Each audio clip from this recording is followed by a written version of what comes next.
ओम नमः शिवाय। Best happy life channel को आपण मानक स्वागत। बंधु बंधु मनीष जीवन रे माने आम जीवन रे प्रत्येक मुहूर्त रे सब बळे आशा रही आमे एया करबा हमर सेया हे जाऊ हमर एमती हेले आमे बहुत खुशी हवा। देखंतु बंधु सेथिर अति गुरुत्वपूर्ण जिंस होच अन्यतम गुरुत्वपूर्ण जिंस माने जेमिति कि रोग रे जो माने पीड़ित होती केते कष्ट हुए से माने केवल जानिचंती परिवार लोक जानी। रोग ऋण गोटे ऋण जदि आप उधार उधार अच्छी केमी से आपन को पैसा मागुंट आपन दवाई सक्षम हो पार ना।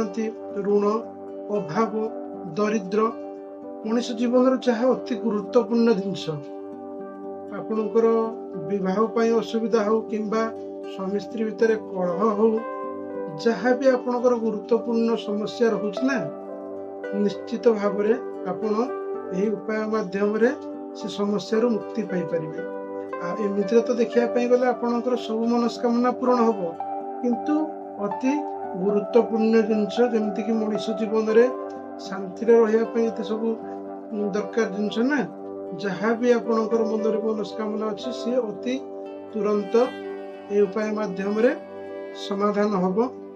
देखंतु बंधु एबे श्रावण मास चली जदि आपण विश्वास भरोसा रे श्रावण मासरे ए उपाय को आपण करूचंती ना ताहले आपण को जीवन रु सबुदिन पई दुख दरिद्र जहाँ भी आपणकर असुविधा थिबो आपण मन रे जहाँ भी मनस्कामना थिबो जॉब रिगार्डिंग हो विद्या ऊपर हो आपणकर जहाँ भी असुविधा थिबो निश्चित प्रकार से असुविधार समाधान होबो आपण को मनस्कामना निश्चित भाव रे पूर्ण होबो।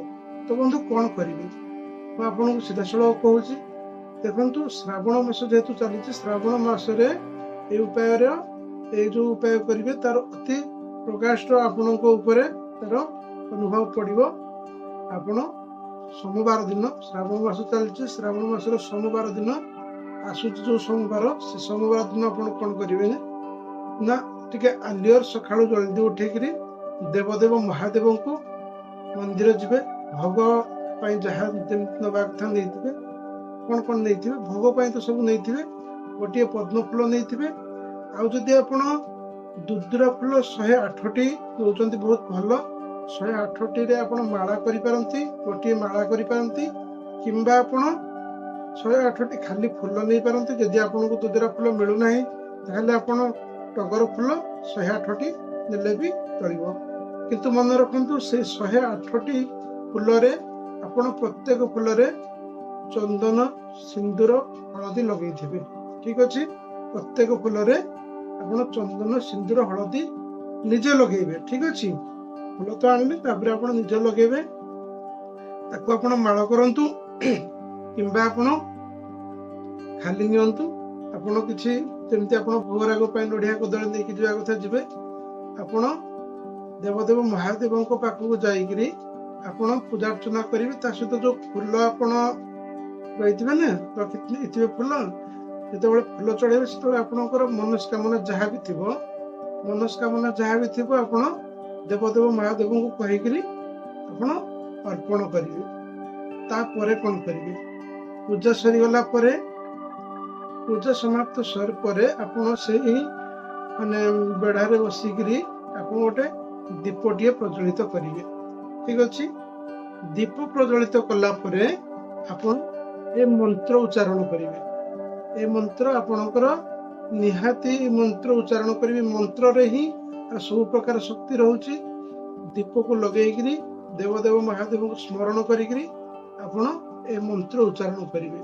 मंत्र कौन रोचे मंत्र होची ओम तत्पुरुषाय विद्महे महादेवाय धीमहि तनो रुद्र प्रचोदयात ये मंत्र आपण जप करेंगे। आपन स्क्रीन में भी दे दूची आपण ये मंत्र जप करेंगे केते थर ना आपण 108 थर जप करेंगे ठीक अच्छे।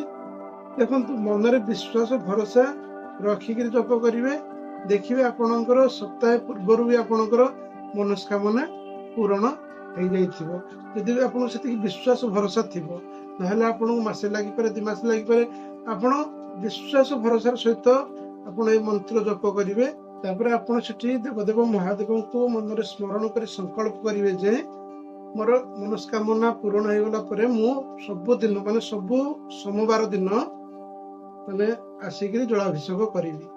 ଏ ମନରେ ଆପଣ ସଂକଳ୍ପ ନେଇକିରି ଏ କଥାକୁ ଆପଣ ଏ ମନ୍ତ୍ର ପଢିକିରି ଆସିବେ। ତା ସହିତ ଯୋଉ ଆପଣ ପୂଜା କରିଥିବେ, ଯୋଉ ଫଳ ପୂଜା କରିଥିବେ ନା, ଆପଣ ପ୍ରସାଦ ପାଇସାରିଲା ପରେ ପଶୁପକ୍ଷୀ ଏମିତି ଗାଈ ଆପଣଙ୍କର ପକ୍ଷୀମାନଙ୍କୁ ହଉ କିମ୍ବା ପଶୁମାନଙ୍କୁ ହଉ ଆପଣ ଖାଇବାକୁ ଦେବେ ପ୍ରସାଦ।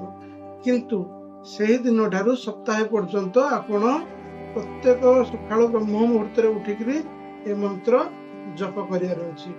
ବିଶ୍ୱାସ ଭରସାର ସହିତ ଆପଣ ଏ ମନ୍ତ୍ର ଜପ କରିବେ। ଏ ମନ୍ତ୍ର ଆପଣଙ୍କର ପିତୃଦୋଷରୁ ମୁକ୍ତି ଦେବ। ପିତୃଦୋଷ ଯାହାକୁ ଲାଗିଥିବ ନା, ସେ ଜୀବନରେ କଦାପି ଉନ୍ନତି କରିପାରିବେନି। ଯେତେ ଆପଣ ପ୍ରତିକାର ଉପାୟ କରନ୍ତୁ ନା କାହିଁକି, ଆପଣଙ୍କ ଜୀବନରେ ସେସବୁ କିଛି ବି କାମ ଦେବନି। ତା ସହିତ ଆପଣଙ୍କର ଯଦି କାଳସର୍ପ ଯୋଗ ଥିବ ସେଥିରୁ ବି ଆପଣ ମୁକ୍ତି ପାଇପାରିବେ। ଯଦି ଆପଣ ଏ ମନ୍ତ୍ର ଜପ କରୁଛନ୍ତି ନିୟମିତ, ତାହେଲେ ଆପଣଙ୍କ ପରିବାରରେ ନକାରାତ୍ମକ ଶକ୍ତିରୁ ଆପଣ ସବୁବେଳେ ଦୂରେଇ ରହିବେ। ସକାରାତ୍ମକ ଶକ୍ତି ଆପଣଙ୍କ ଘରେ ସବୁବେଳେ ପ୍ରବେଶ କରିବ। ଆଉ ଧନ ଧ୍ୟାନ ସୁଖରେ ଆପଣଙ୍କର ଘର ସମ୍ପୂର୍ଣ୍ଣ ଭାବରେ ପରିପୂର୍ଣ୍ଣ ହୋଇ ରହିବ। ଆପଣଙ୍କ ଜୀବନରେ ଦେଖିବେ ଏ ମନ୍ତ୍ର ପ୍ରତ୍ୟେକ ଦିନ ଉଚ୍ଚାରଣ କରିବା ଫଳରେ ନା ଆପଣଙ୍କ ଜୀବନରେ ଅସୁବିଧା ହିଁ କିଛି ରହିବ ନାହିଁ। ତେଣୁକରି ଆପଣ ବିଶ୍ୱାସ ଭରସାର ସହିତ ଆପଣ ଏ ମନ୍ତ୍ର ଜପ କରନ୍ତୁ। ଆଉ ଏ ମନ୍ତ୍ର ହଉଛି ଶ୍ରାବଣ ମାସରେ ଏ ମନ୍ତ୍ରର ଶକ୍ତି ବହୁତ ବଢି ଯାଇଥାଏ। ଏମିତି ତ ଦେଖିବା ପାଇଁ ଗଲେ ଏ ମନ୍ତ୍ରର ଶକ୍ତି ବହୁତ ଥାଏ, କିନ୍ତୁ ଯଦି ଆପଣ ଶ୍ରାବଣ ମାସରେ ଏ ମନ୍ତ୍ର ଜପ କରୁଛନ୍ତି ତାହେଲେ ସେ ଅତି ଶୀଘ୍ର ଶୁଭଫଳ ପ୍ରଦାନ କରିଥାଏ। ତ ବନ୍ଧୁ, ଆପଣ ଏ ଉପାୟ ନିଶ୍ଚିତ ଭାବରେ କରନ୍ତୁ। ଯଦି ଆପଣଙ୍କ ଜୀବନରେ ଅସୁବିଧା ଅଛି କିମ୍ବା ଯଦି ଅସୁବିଧା ନାହିଁ ବି, ତାହେଲେ ଏ ମନ୍ତ୍ର ଜପ କରନ୍ତୁ। ଦେଖିବେ ଆପଣଙ୍କ ଜୀବନରେ କେବେ ବି ସମସ୍ୟା ରହିବ ନାହିଁ। ତ ବନ୍ଧୁ, ଆଶା କରୁଛି ଆପଣଙ୍କୁ ଏ ଭିଡ଼ିଓଟି ଭଲ ଲାଗିଥିବ। ଯଦି ଭିଡ଼ିଓଟି ଭଲ ଲାଗିଲା ତାହେଲେ ଲାଇକ୍, ସେୟାର, ସବସ୍କ୍ରାଇବ ମଧ୍ୟ କରନ୍ତୁ। ଆପଣ ରେଜଲ୍ଟ ଆସିଲା ମୋତେ କମେଣ୍ଟ ମାଧ୍ୟମରେ ଜଣାନ୍ତୁ। ଦେଖା ହବ ବନ୍ଧୁ ଏମିତି କିଛି ନୂଆ ଉପାୟ ସହିତ। ରହିଲି ବନ୍ଧୁ। ହର ହର ମହାଦେବ।